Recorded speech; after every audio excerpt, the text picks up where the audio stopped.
It is January the 24th. I'm Chris, and this is the future of photography. The future of photography.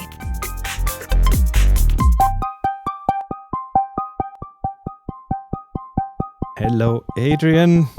Hello, good to see you. And no Jeremiah, just the two of us. Hey, good to be back. Whew. Yeah, it's good. Well, like I say, it's good to see you. Jeremiah and I have tried to keep the show going in a couple of shows that you've not been able to join us. I think we've done it. We've had lots of. We welcome you back though. We've started to get into a bit of a pattern where we start every show with a comment on British weather and American politics. So we need a third point of view. If you could bring one of those, please. I think I'll try to reel it back into photography. From what I've seen from the outside, you've done an amazing job. Thank you for keeping it going. And you've come back with a show for us today. Yeah, it's I'm recycling Happy Shooting episodes that I did on the German Happy Shooting podcast, or not an entire episode, but a topic that is a tech topic, but then there's also like a philosophic angle to it, and I ended up trying to cram that together into this episode. So it's a tech topic. Okay. We're talking about 2026 potentially becoming the year of amazing photo sensor advances. Okay.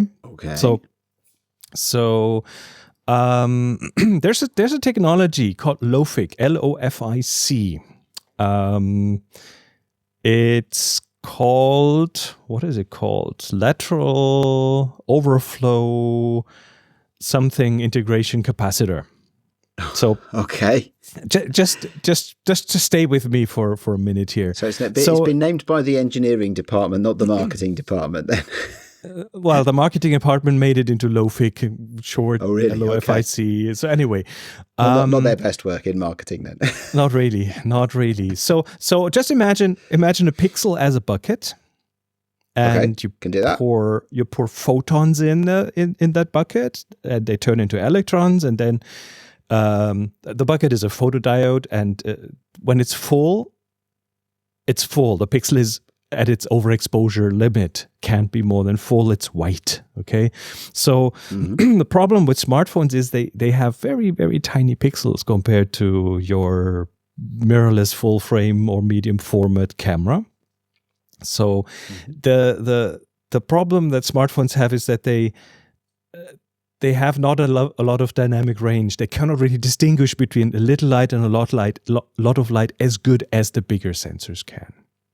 So they had to, the smartphones had to jump through burning hoops to get to more dynamic range, and that's why they do this HDR thing, why they take a bunch of pictures every time you take a photo, and then they stack them, they do math and AI and stuff on these things to make that dynamic range higher.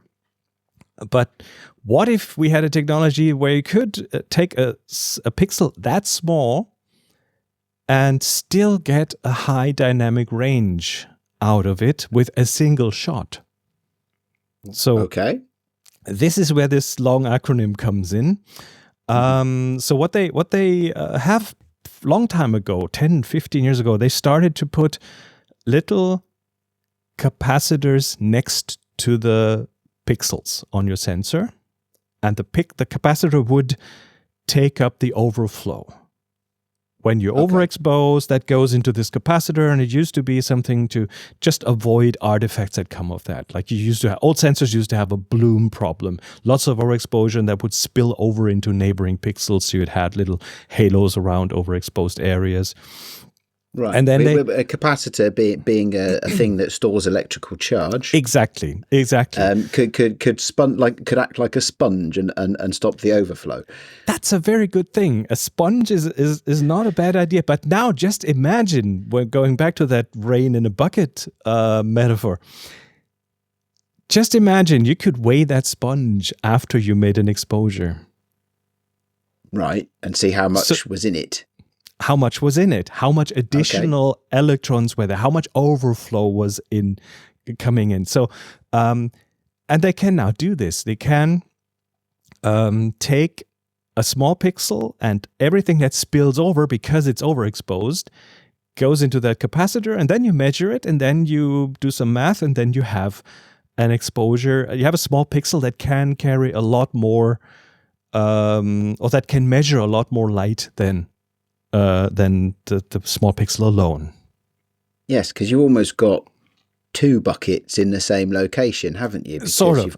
You've got one bucket and then like an overflow bucket, and actually, if you could measure them both, you'd know how much total.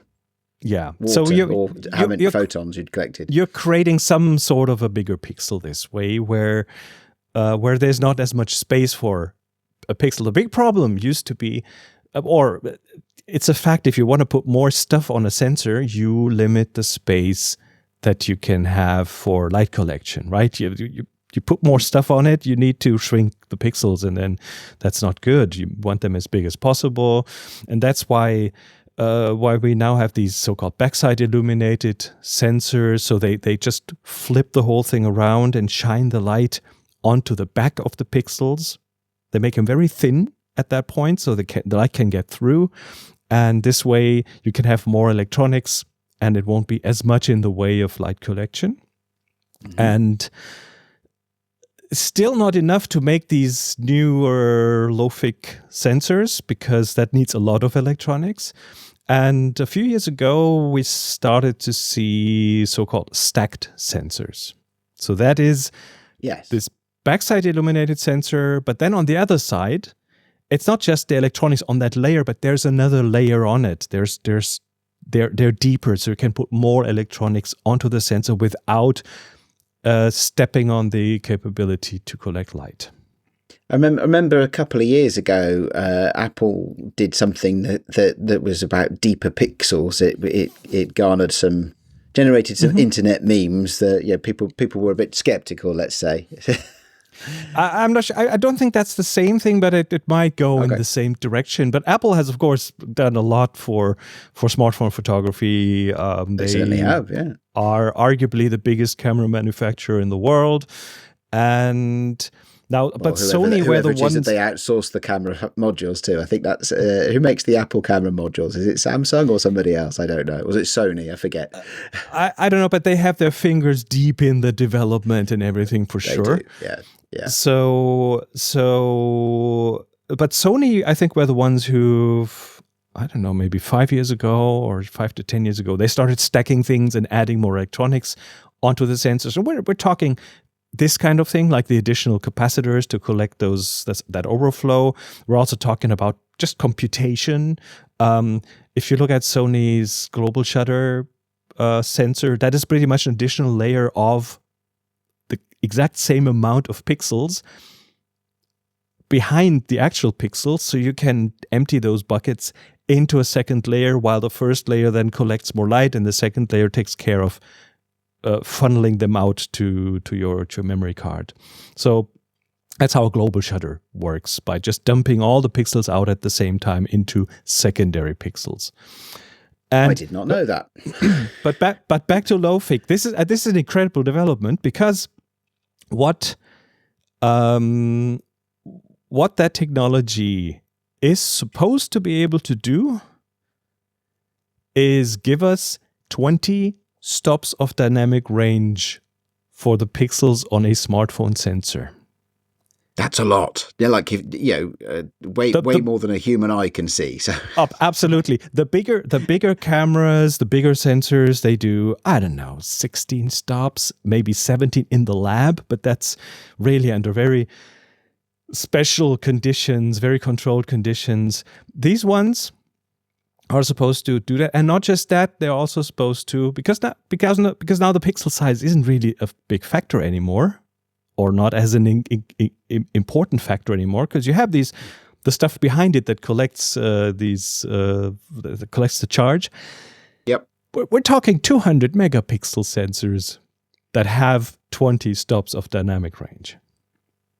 Okay, in a smartphone size, sensor is that? Are we talking about, because I mean, at the moment we're up to, well, with Apple, we're up to about 48 megapixels, although other manufacturers will go much higher.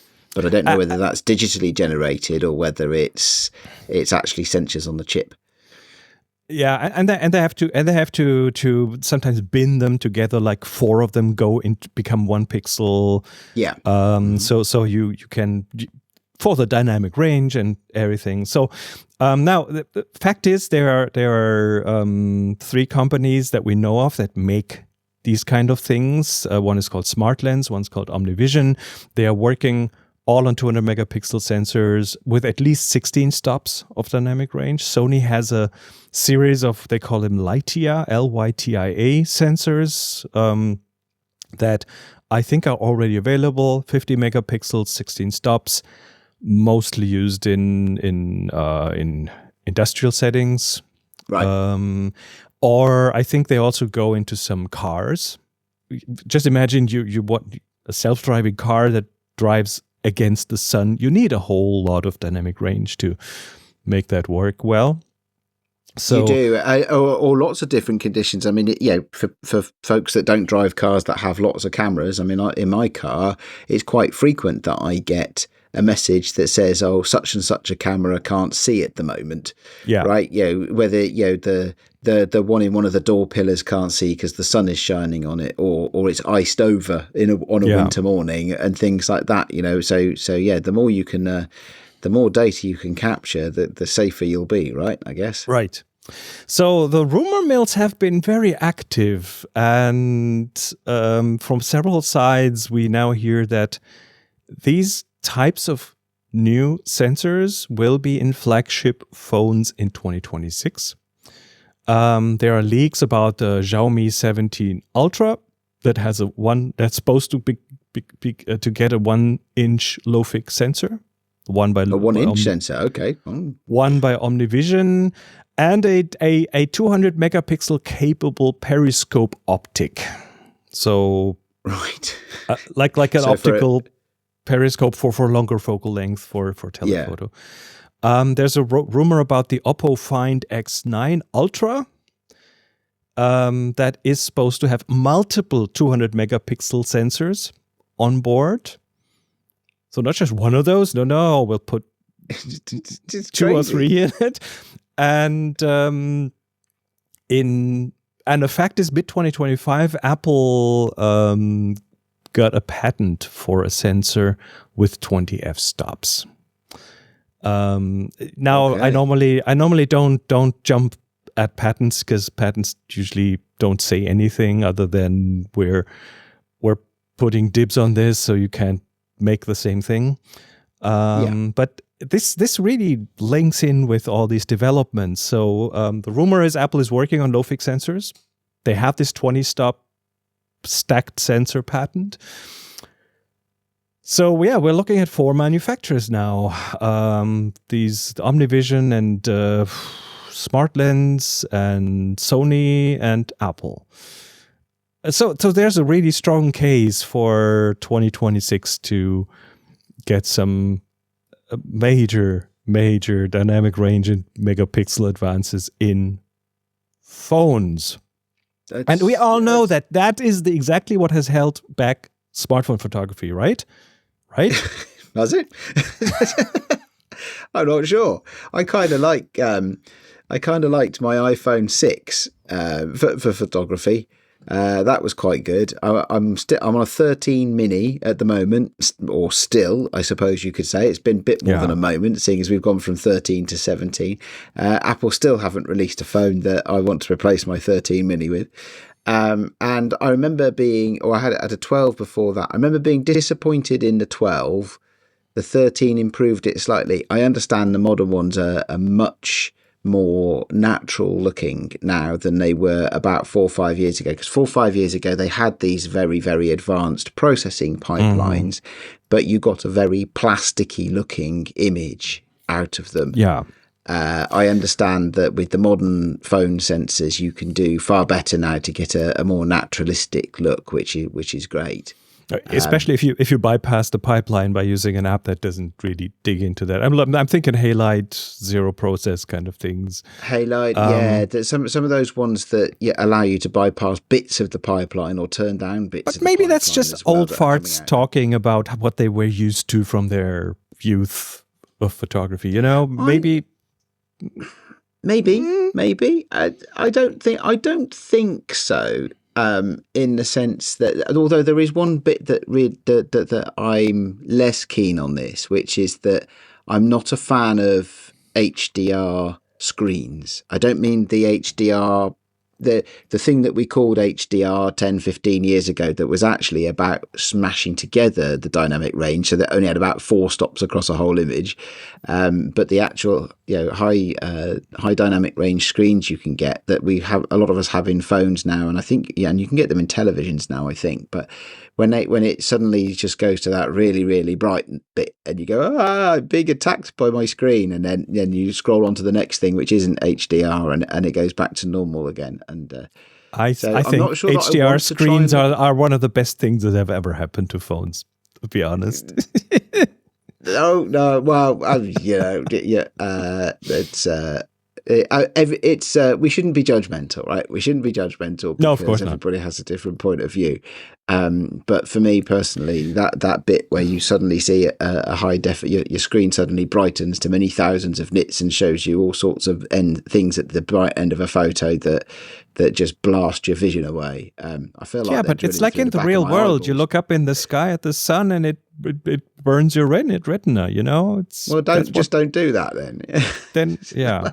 So I've thought about this, because what does that mean to have an amazing, almost infinite dynamic range in a thing in your pocket? Because I mean, this will enable all the recovery in the world, right? You have no overexposure in the clouds anymore. The whole dynamic range. It would be amazing. Potentially less of a phone type of look in the photo.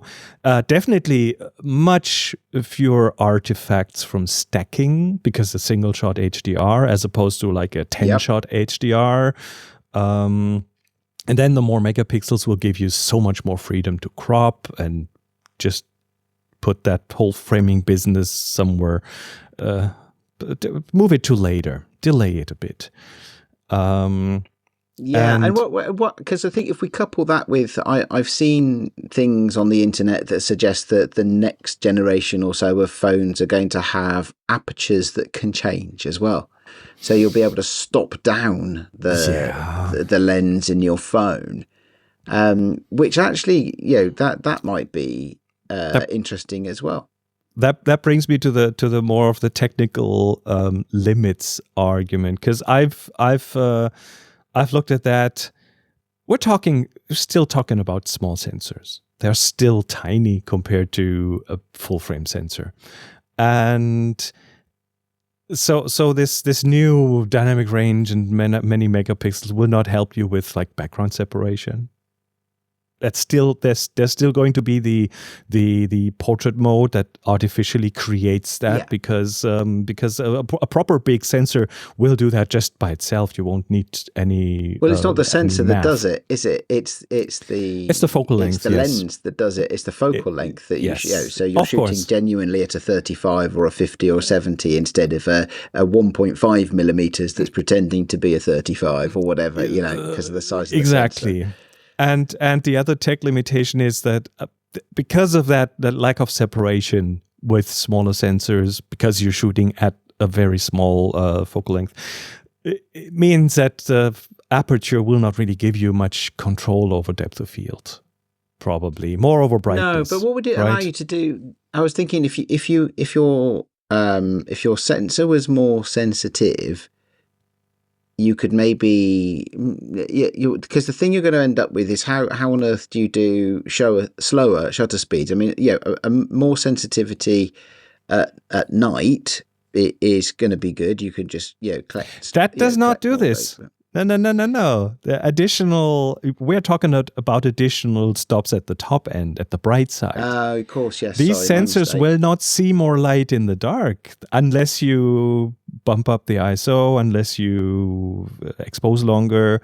There's another kind of technology we'll talk about another time that can do that, but this one isn't that. So you're not getting more definition in the shadows, probably.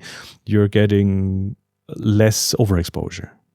Yeah, right? okay. No, good point. Thank you for the correction. So tell me, have your researches come in your research? Have you actually identified any benefits for photographers out of these sensors? Well, of course, I've looked at what will that do for the creative side of things, because it's another one of these. The recovery should help, right? The recovery should help. Yes. Well, yes, it will, but will that help your creativity? Because what you're doing is, what that will allow you to do is move even more decisions from the capture time to some time later, right? You won't really have to be as good with exposure anymore.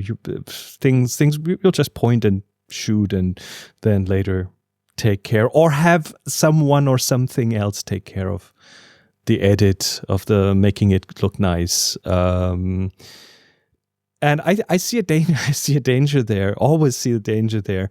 When nothing is at stake, when nothing technical is at stake, nothing will feel at stake.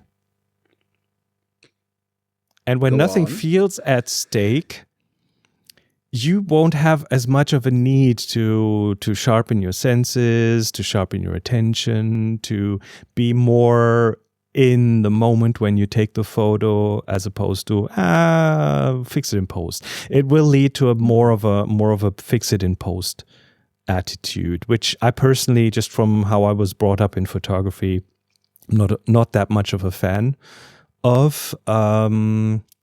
I don't have any philosophical objections to it. I have some very pragmatic observations about it, and these are personal to me, but I don't fix it in post. I like to play with one or two pictures and break stuff in post, because that's just who I am, right?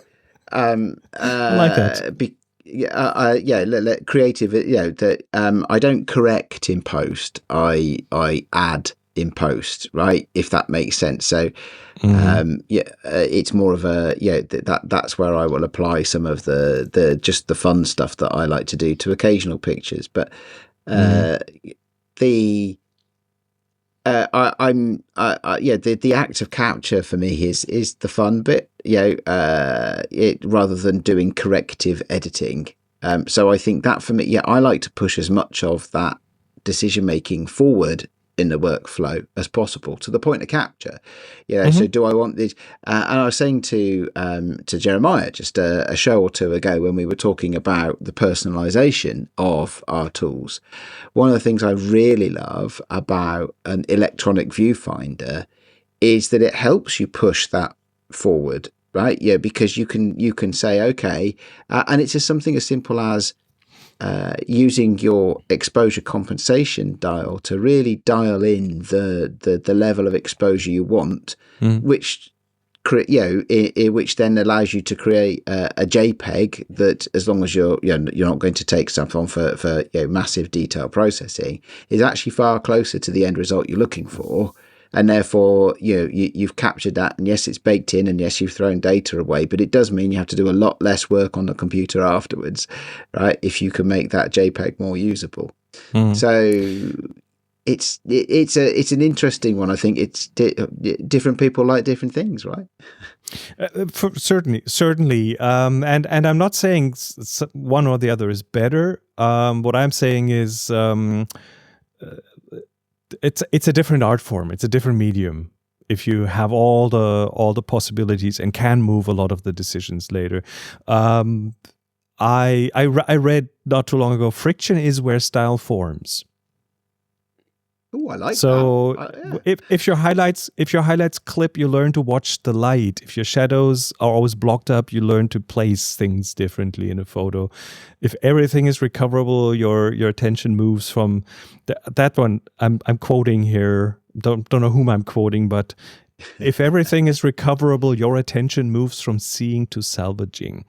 Again, not wrong, just different. It's a different approach to photography that I'm just way more satisfied with a photo when it comes out but when I have the intention down the moment I press the shutter and not try to find something in the photo and spend a lot of time doing archaeology, tickling out what's in the photo and fixing it. I'm not as happy with the photo that way.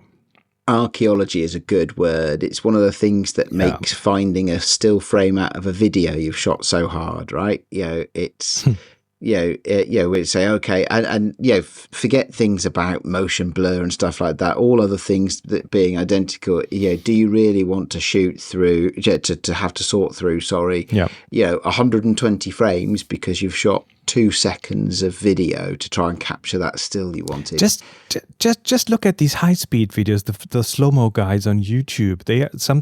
Sometimes they are shooting like 1 million frames a second. Just try to find the right frame in that. Yeah, yes. I hope they have tools to help them do that, because otherwise that's going to be quite a tricky process. I think they spend a whole lot of time editing. Yes, that's true. Now, of course, not all is doom and gloom. Because in the end, I think, it's still all your choice. You can use the new tech to have like the boring stuff taken care of, and then. I could, if I wanted, use super high-tech cameras that do everything for me. I deliberately don't do it. I have my self-imposed constraints by, I don't know, going analog or limiting the app I'm shooting with, or limiting myself to a single focal length. A more dynamic range in the sensor will not change that. So I'm not as pessimistic about the future with more tech, for sure. I wonder what this would do to apps that camera apps on your phone that really do a lot of pixel crunching, right? Something like a Hipstamatic, perhaps, right? Which is an app, as we all know, that generates a lot of strong looks. I wonder if you captured all of that data, whether often in an app like that, and Hipstamatic is just one, you'll lose detail in the highlights and you'll lose detail in the shadows, because the curves that they're applying to the base data take your initial 8 stops down to 4 stops or whatever, and you lose. If you're feeding an app like that 20 stops of data, maybe what you'll get out once it's crunched everything is 12 stops of data, which will actually give you more detail in the sky and more maybe right. The real benefit here is to apps like Hipstamatic and others. I don't know. Yeah, but it's their point to destroy the pictures in a certain way and not to take normal pictures. That's what's their selling point. Do you remember do you remember the early days of MTV when they pioneered a bit of a different visual style where they had a normal camera and then they had this crunchy black and white crushed contrasts handheld thing moving in and out and so on. The main reason for that was not because they thought, we are making a creative decision. No, it was, we have this second crappy camera. How can we integrate it? And they came up with this edgy look because they didn't have good technology. So if they had a identical second camera with exactly the same look, they might not even have gone that route and not created this interesting, weird look. So I think Hipstamatic will just crank up their filters if they have a more dynamic range and keep that look. I don't think they'll change anything from an end product point of view. Maybe. I don't know. I was just trying to think of different applications for it, but it's will it help with, do you think, things like capturing frequencies that are just outside normal range of human vision? Will something like that, the ability to capture more give us the ability to do better infrared photography? I mean, I know that's about frequency, of the light rather than anything else. But I mean, but light is both a frequency, a wave, and a particle, right? So you're catching a photon, but you're also catching a wave, and it's so. This okay. I mean, this I don't think we're not talking about the filter in front of your sensor that keeps these things out for a good reason. So, but I'm pretty sure if you had a sensor that had that infrared and UV filter removed, that technology would also allow you to get more dynamic range in those areas for sure. Yeah. Okay. I'm not sure if we'll do anything to our photography. No, we probably won't do a lot to my photography anyway. But it's maybe it's one of these things like when they release a new gaming console and the first couple of games, for the first year or so, but by the time you get to the end of life, people have worked out how to get the most out of the hardware. Yeah, and they squeeze a lot out. Yeah, maybe that's the same here. Yeah, maybe it's one of those, and we'll get some new and exciting things that we are just struggling to imagine today. Right? Yeah, that's certainly. Yeah. But I mean, let's see if those rumors will come to fruition. But 2026 has potential to become just mind blowing from a tech point of view in our smartphones. They need to come up with new reasons for us to buy new smartphones. They have to. Otherwise, they stop existing. I'm struggling. Yeah, I'm struggling to find a reason to buy a new smartphone. Yeah. So, and I'm a keen photographer, right? So, albeit I'm not one that typically goes for the most technically perfect photography. But as I look around my desk, what do I see on my desk? Well, I'm talking into an iPhone camera, which is running on continuity camera today to record into this podcast. I've got a 2012 Nikon 1V1 on my desk. I've got a Fuji X-T3 on my desk. I'm not quite sure how old that one is now. 6 or 7 years old, maybe. Not entirely sure. Not entirely sure I care either. I took it out today. It was fine. All right. Well, let's see how these phones what will come out and when. So, yeah, we'll find out. On to the picks. On to the picks. I'm going to go with a pick. It's not in the show notes, but I am going to hold it up to the camera. I will put it in the show notes by the time we get there. And I've literally just picked this up off my desk. This is a little flashlight that I bought myself. That's just cute. Recently. It is. You can see that it's sort of green metallic color. It has a head that tilts. It's got. It looks very tactical. It does look tactical. I think you should call it pseudo-tactical because it's absolutely not tactical.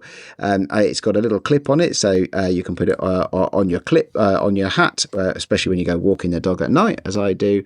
And it's got a wheel to change the intensity, and it will do It's an RGB flashlight. Why anybody would want one of those, I have no idea. But it's got a white light, and it's got an RGB light, and you can literally use the wheel to cycle through. Does it have like a Christmas tree mode where it blinks and changes colors all the time and so on? Same electronics in there? It has a beacon mode.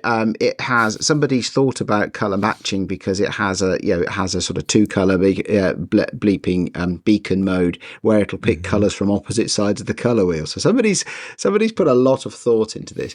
This is called the Wuben G5. Right, and yes, I have literally just picked it up off my desk because I didn't quite prepare a pick of the week on time. Does it come with a headband so you can use it as a headlight? It's not got a headband. It's got a clip. Okay. So you can clip it onto, if you're wearing a hat like a baseball cap, I can clip it to the brim of my hat and use it as a head torch. But it's quite adjustable. The head spins round and the clip spins round, so you can mount it on a bag, so to be a bike light or something like that, so that you don't get run over by cars in the dark and things like that. So there you go. That's my pick of the week this week. It is photography related. Light is important. Well, it's an RGB light in your pocket, right? So there you go. All right. My pick is the smartphone as a camera, because just a few days ago we had this amazing solar storm. You might remember. I'm not sure if it hit the UK. Well, it certainly has. I'm not sure if you had the open skies for it, but there was this solar eruption that brought so much solar wind that we had an aurora for all of Germany, which is super unusual. So even all the way down to the south, even to my parents' place, we had green and red auroras. And I'm just bringing you. Let me bring that up here. Here you go. Oh wow! And I went out with my smartphone. Okay, that's not what I want to show. I want to show it this way.